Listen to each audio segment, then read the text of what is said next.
Hello there, this is Jeremy Malfay with Fundamental Tennis. I'm especially excited for today's video as I'm going to show you a tip that nobody is talking about in regards to a special technique to improve your forehand volley's power, control, and much more. This is something you'll often see the best volleyers in the world do, and the cool thing about it is anyone can do this. I created this volley tip just this past week, and it has proven to be tremendously helpful as my players have improved their volleys almost immediately. I want to share this unknown tip with you today. You will see me perform and explain 2 drills to help you perfect this secret forehand volley tip. You'll hear why you should not punch your volleys and what you should do instead. Let's do this. I call this technique or tip close the gap. A majority of volleys should have the dominant elbow somewhat away from the body during the preparation, as you can see here. However, the elbow should come forward and very much in towards the body during the forward motion of the racket and all the way until the finish. Having this racket path going from the outside to the inside is important for several reasons. It creates some side spin and added ball control. It promotes the correct path of the racket and having the racket go from the outside of the body to the inside. It also is great to fix the many players whom have a punch motion like they're punching someone. It allows you to have flexibility and adapt to the incoming ball as well as improve overall volley precision. This technique is great to get you to not make contact too far in front, as it helps you to more intuitively find the correct depth of contact. And hitting the ball too far in front is a very common mistake that I see. This technique really promotes feel and a lengthier range of motion for additional power and spin. This technique is helpful for those that hit their volleys too flat. This technique may even help you to stop swinging too much, since you would then truly know the correct racket path. Now, I call it close the gap because during the preparation phase there should be a gap in between your upper arm and the side of your body due to the elbow being somewhat up and away during the preparation. However, throughout the forward motion of the stroke, the gap shrinks quite a bit due to the elbow coming in towards the body. Another way to explain it is to think of it as you want to finish your volley with your elbow close to in line with the center of your body. So in summary, the racket path is not just forward, it's forward and often slightly down, and it goes across from right to left if you're righty, aka from the outside of the body to the inside. The dominant elbow should start somewhat away from the body, then finish very close to the body. It's important to note, however, that there are certainly some volleys in which you will use this technique more so or less based on what you're trying to do with the ball and the ball you are receiving. There are even times where you won't use this technique much at all, like when receiving a very fast ball. When you receive a very fast ball, you actually want to have the elbow close to the body and keep it that way. So don't feel like this is an always technique, but a lot of volleys you want to do this technique, and you'll see this a ton on the Pro Tour with the best volleyers in the world. Alright, let's look here at some footage of me volleying in full speed. You'll soon see some slow motion footage. You'll see several different angles. I want you to notice how my elbow starts away from my body and then it ends up close to in the center of my body, center in line with the center of my chest. Now notice here my elbow is going very much forward. I'm not just going across. Okay, it's important that we're not just going right to left with the racket path. We need to go forward with the elbow. I also want you to notice how the racket head is finishing to the right of my hitting hand. I'm not flipping the wrist. I'm not rotating the arm. The arm needs to move as the arm structure needs to move forward as one unit from the shoulder. There should not be any rotation in the arm. There should not be any flick of the wrist. I want you to notice how the angle between the handle of my racket and my forearm stays the same, very, very much the same. I mean, identical from the beginning of the preparation until I finish. So see right here, the angle, kind of that V between the handle of my racket and my forearm, it stays the same. And notice again, just look at where my elbow starts in the preparation. Take a look at this. I mean, my elbow, see, look where it starts. Now watch where the elbow finishes. My elbow goes at least 12 inches from right to left from the preparation to the finish.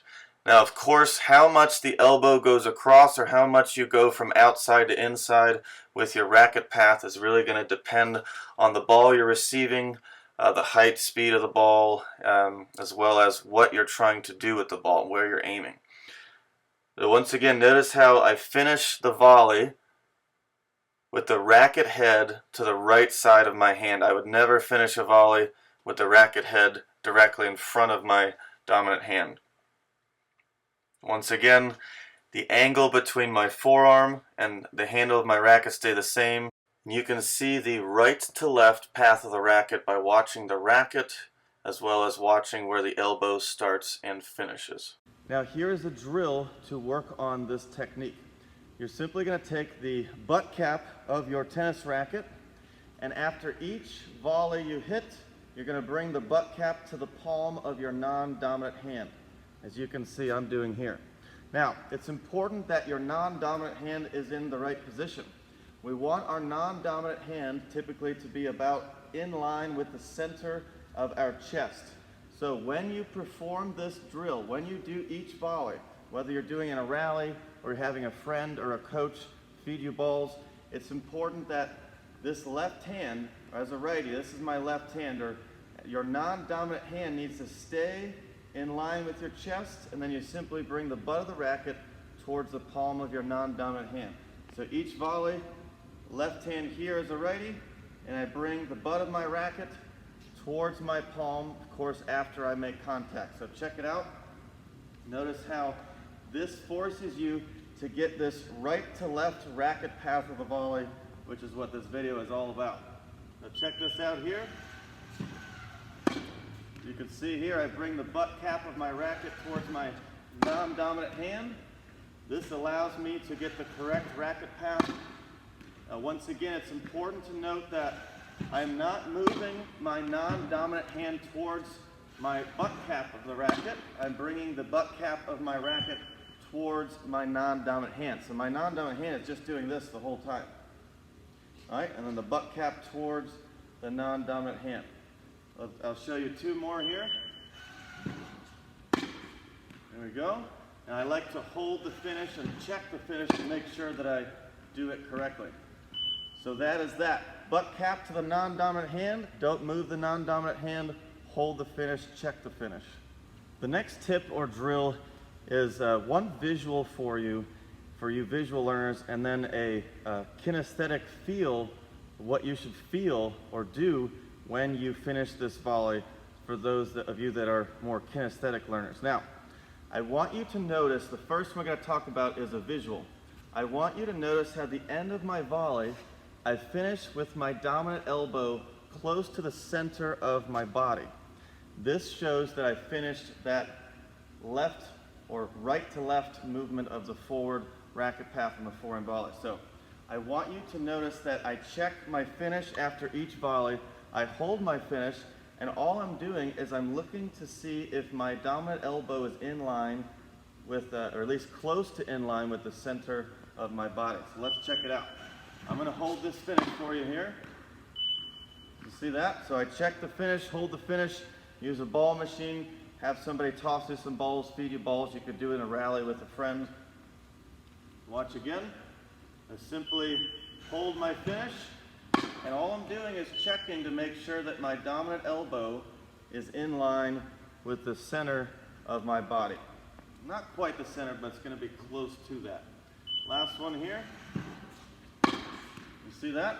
Elbow in line with the center of my body. Now, the last tip or drill, if you will, you're going to finish the volley with the side inside of your bicep touching it against the side of your dominant pectoral.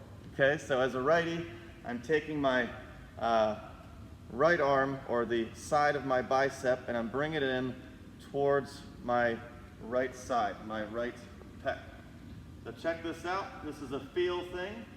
So you can see if you're doing it right by using that elbow visual I just showed you, and then you can feel if you're doing it right if you feel this part of your arm touching against the side of your kind of upper rib cage, your dominant pectoral muscle there. So it's literally touching the side of your body.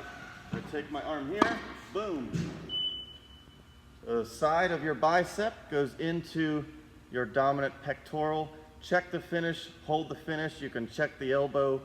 So we got the elbow visual. We've got the feel. We know how it should feel. The side of your arm should go into the side of your body and touch it gently. And then, of course, we've got the drill of bringing the butt cap of the racket to the palm of your hand. So you got a few options there. Again, holding the finish is very powerful. You actually see some pros when they're practicing, for example, the Bryan brothers, you'll actually see them hold their finish for a moment to encourage what I believe is the all-important quality contact. I truly appreciate you watching this video. If you enjoyed it, please like, subscribe, and click the notification bell. Now you know the forehand volley secret that almost nobody knows. You know how to create better power, control, feel, and much more by simply bringing the elbow from the outside away from your body towards the inside or towards your body. Now remember to not rotate your hitting arm.